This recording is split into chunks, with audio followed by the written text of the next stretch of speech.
Welcome to the Insights Hub Monitor video series, where we will provide an overview of the various functionalities and use cases of this application. In this video, you'll see more details about events and how to use it. Let's start the application from the Insights Hub Launchpad. Events digitally represent situations of unexpected behavior, such as a leakage in a motor pump or a freezer exceeding the temperature limit.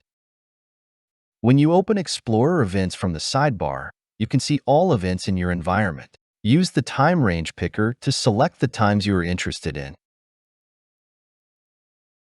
Furthermore, you can filter the events according to their event type. Different event types provide different fields. The MindSphere standard event provides the fields you can see in the table by default. But you can, for example, filter for MindSphere rule event, which provides further fields such as the rule ID or the properties that triggered a given event.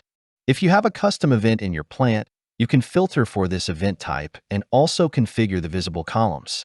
Please note that if you set another event type in the filter, you can only see the events which derive from this event type, but not from a higher level. If you are unsure, just reset the filter.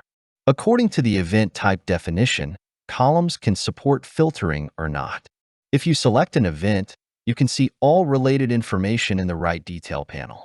You can also follow the actions to jump to the asset view for this asset and check, for example, the time series data related to this event. For events which are triggered by rules or Visual Flow Creator, you can also use the source option. This guides you either directly to the rule configuration or to the Create Event node in Visual Flow Creator, where you can edit if necessary.